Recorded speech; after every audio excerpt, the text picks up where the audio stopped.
everybody, it's Sam at Mixed Up Craft. Thanks for watching my tutorial today. This is one of my mixed up moments, so these are when I show you just a technique or just something a little bit different. So today I thought I'd show you my homemade embossing paste.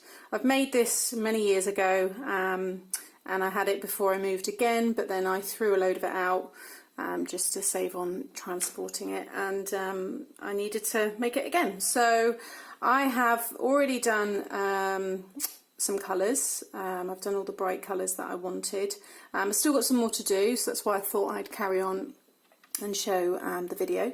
These are really very inexpensive. There are many recipes on YouTube, and I have tried some of them and I don't like them at all. I don't know whether sometimes people do the video and then change it but don't tell you, and then when you go to do it, because I've had some where I've copied the people that have made them and they are nothing like what they've done.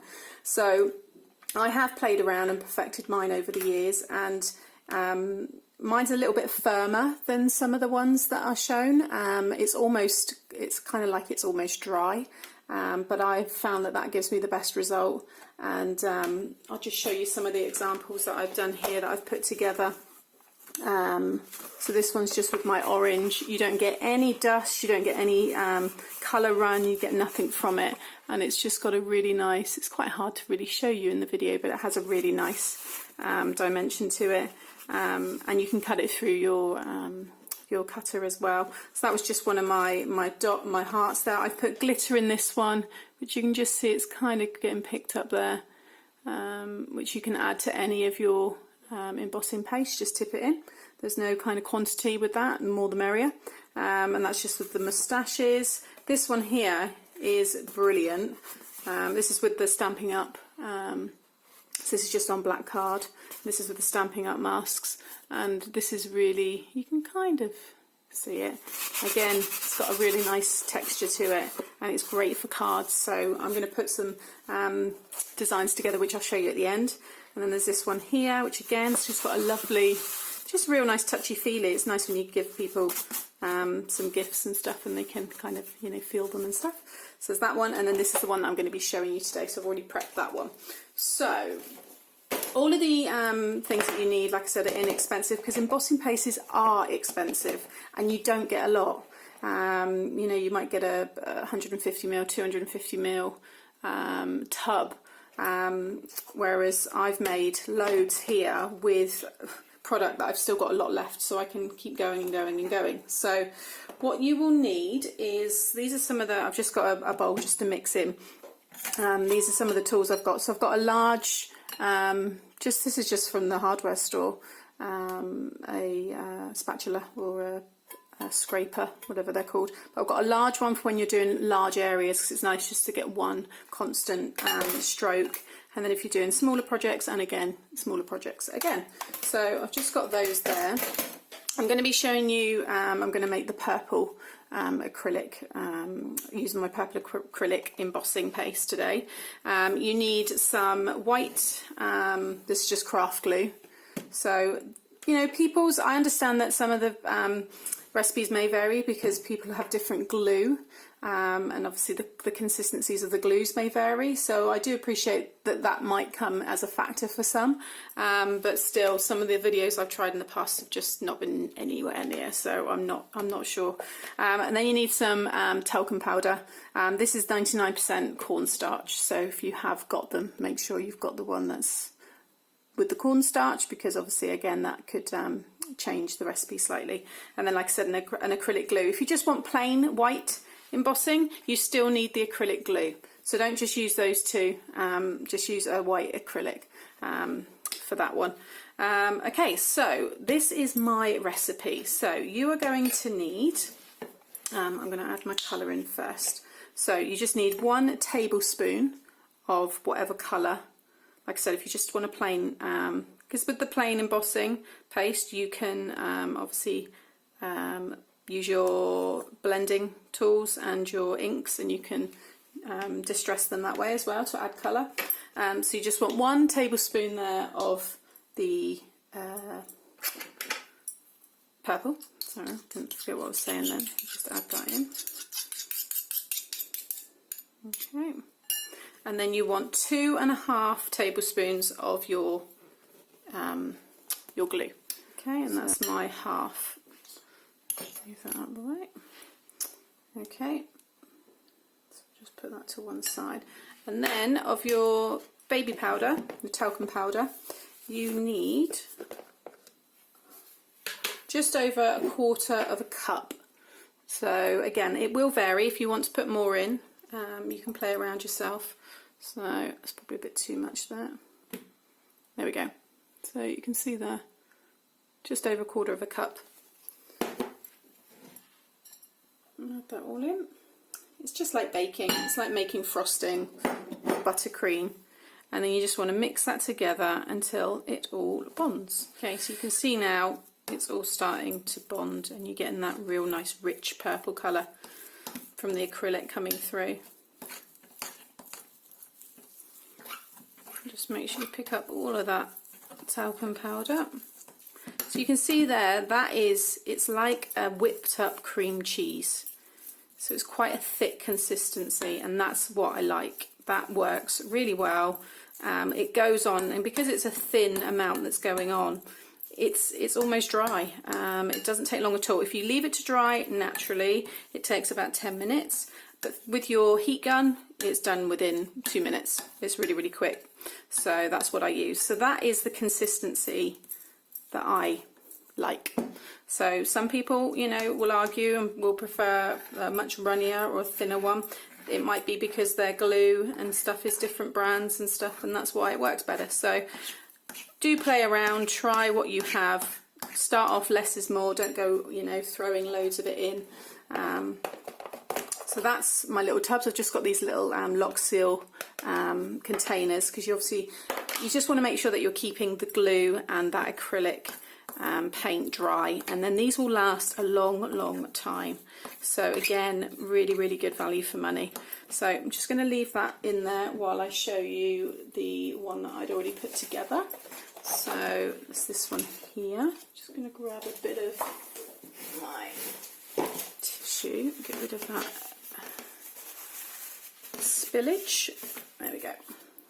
Okay, so because this is a large area, I'm going to use this bigger one here, and what I do is just kind of put it along the ends there.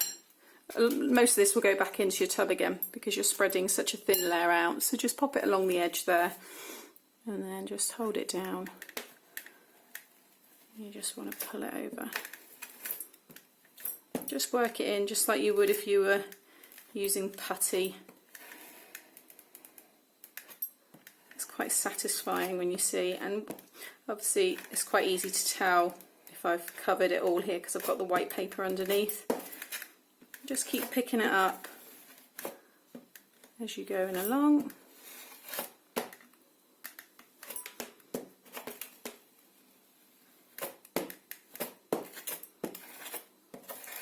And if you want to add texture, you can use a like a cotton bud, or you could use a toothpick, and you can go and, like, you know, brush over this using you could even use a real coarse paintbrush and just go over and kind of, you know, add more texture. It's good if you've got like a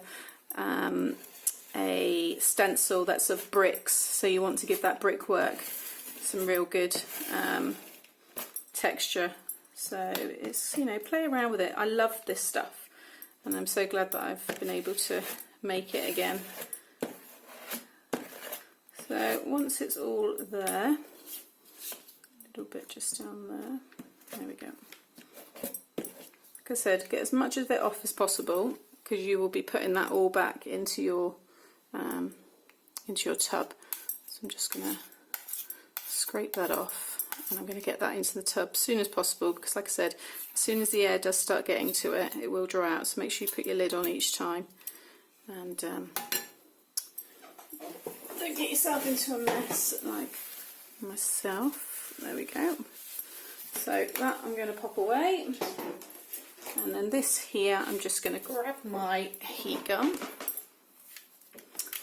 Let's get that heated up. Okay, Sorry, I just forgot. Take it off first. Don't put it on. Don't leave it on with your stencil, because you'll melt your stencil. You can see there how satisfying it is when you peel it off and how well that's covered. And you just want to, like I said, a couple of minutes and it's ready to stick, mount, do whatever you want with. It does, you can bend it as well. You do get some cracking. I mean, this isn't really meant for, you know, covering a huge 12 by 12 piece of card and then folding it to make a box, for example. I would, you know, cut all the pieces out separate. Should have had it on a higher heat then, sorry.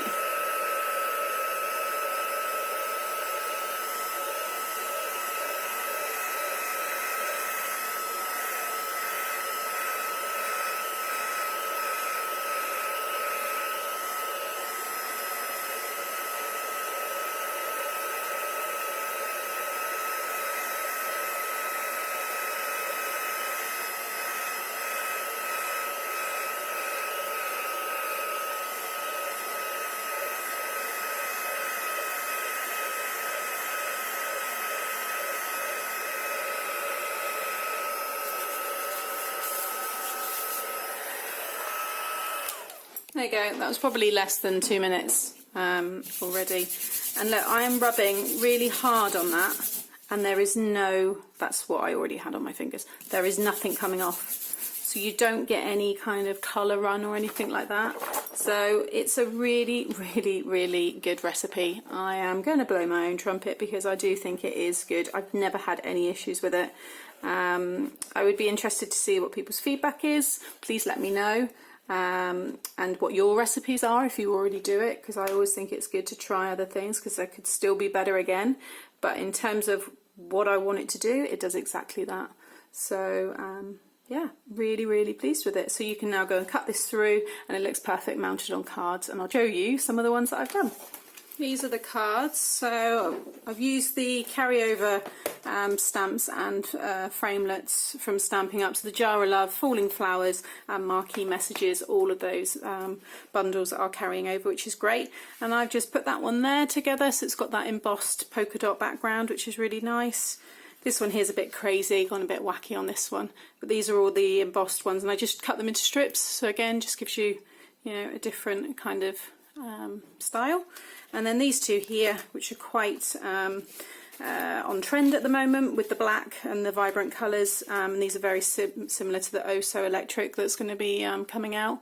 And that's those two there. So these are all embossed. It's just really, really nice, really, really good texture to use. So there you have it. So a really nice little mixed up moment from me today. I also, whilst I was doing them, I made a bright coral, slate grey, and I think that was it. So yeah, so I've got my, what I would call slate grey anyway. Obviously I've made these up. But there you have it. So I've got, I need to do a black, but I need to get some more talcum powder, which is like $1. So it's all very, very cheap. But there you have it. They are my ones. So hope you liked this one. Please give me a thumbs up if you did enjoy it, and subscribe to the channel to see more. Thanks for watching. Bye.